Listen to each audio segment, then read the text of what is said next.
You're listening to In Defense with Dr. R.G. Willert, a Christian apologetics podcast equipping you to give a defense for the hope that is in you and to speak truth in Jesus' name. On today's episode, Dr. Willert will introduce the Kalam Cosmological argument and discuss the philosophical history that led to its development.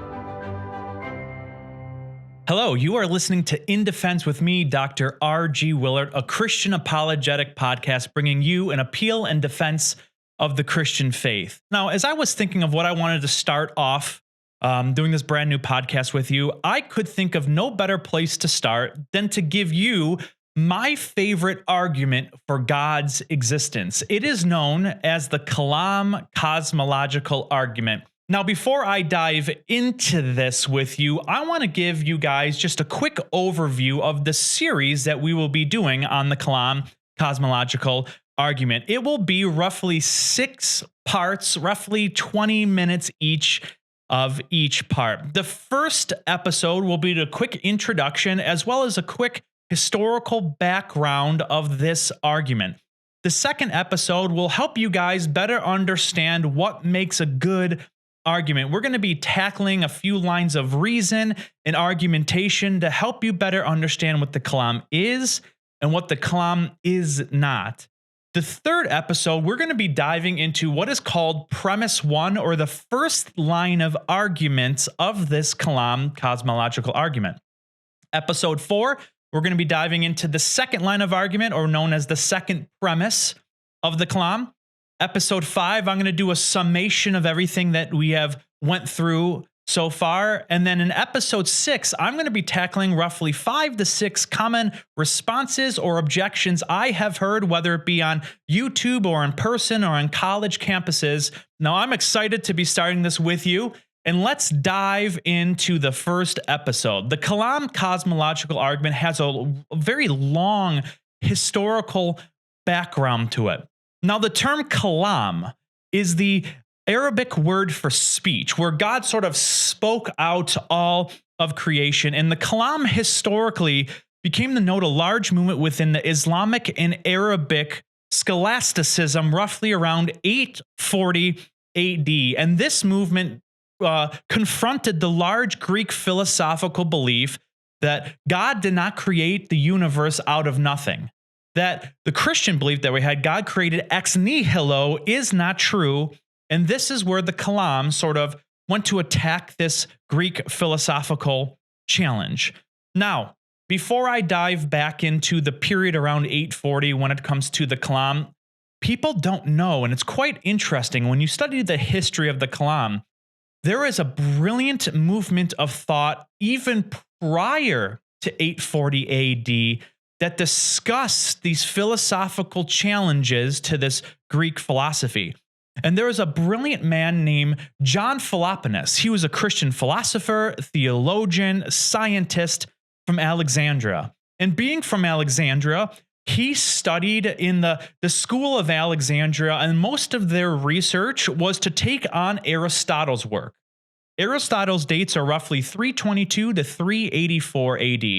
And John Philoponus wrote a lot of commentaries and work on Aristotle's work. Now, you might ask, why is this important? Well, Aristotle held to the doctrine of what is called an eternal universe.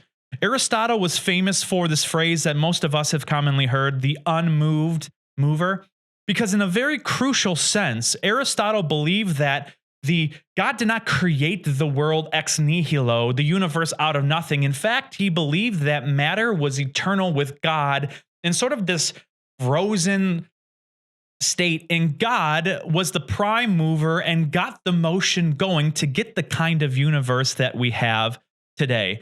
Now, Philoponus, being a brilliant Christian thinker, held to this theological belief that God created the universe out of nothing. And before him, believe it or not, Christians just argue this on pure theological grounds. And John Philoponus came in and decided to begin one of the very first philosophical beliefs against Aristotle's belief of the eternal matter of the universe. And in his piece that he wrote called Against Proclus on the Eternity of the World, which you can actually still get today on Amazon if you want to order it. I have it in my library at my house. He focused on one of the first arguments against an actual infinity existing in the real world.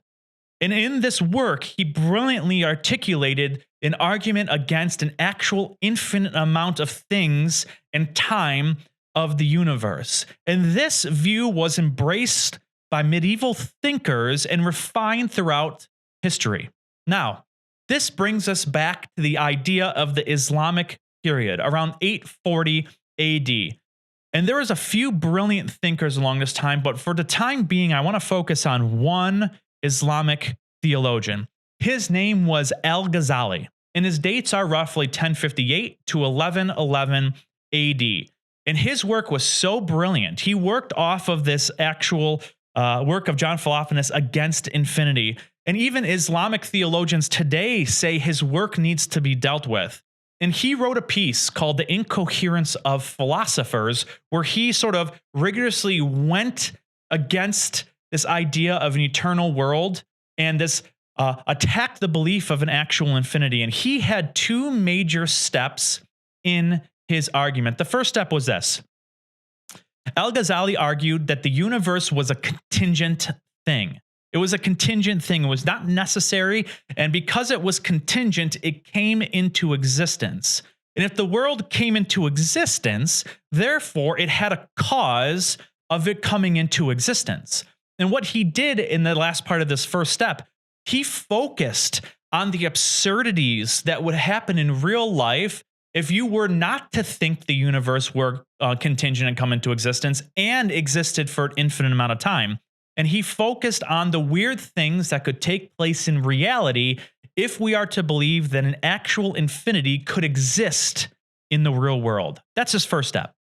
His second step was to argue that the cause of the world was God. Now, it's not the Christian God, but just a God in general.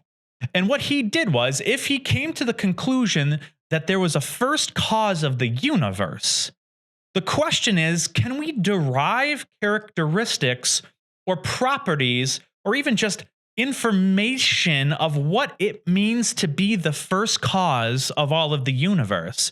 Could it be eternal? Is there oneness, volition, power? And he focused his last step to try to see if he can derive properties of what it would mean to be a cause of the universe. Now, this leads us to our modern day. And believe it or not, these arguments for many centuries were overlooked by Christian philosophers and theologians until around 1957, when a PhD theologian, Dr. Stuart Hackett, wrote a book called The Resurrection of Theism, where he briefly went into the medieval thinkers' Kalam period of thought by Al-Ghazali. And one of his students, now Dr. William Lane Craig, sought to take this defense and create it into his PhD. And in 1979, he released it called the Kalam Cosmological Argument. He was the actual one to term this modern day argument the Kalam Cosmological Argument. Now, let me state for you what this argument actually is. And I'm going to restate how Dr. Craig formulated in the modern day defense for God's existence. So here it is. Premise 1. Everything that begins to exist has a cause of its existence. Premise 2. The universe began to exist. Conclusion. Therefore, the universe has a cause of its existence. Let me state this again. Everything that begins to exist has a cause of its existence. The universe began to exist. Conclusion, therefore, the universe has a cause of its existence. And if this is true, Craig from Al-Ghazali asked the question, wait a minute, can we pause and think hard for a second? Can we actually derive properties and characteristics of what it means to be the first cause of the universe?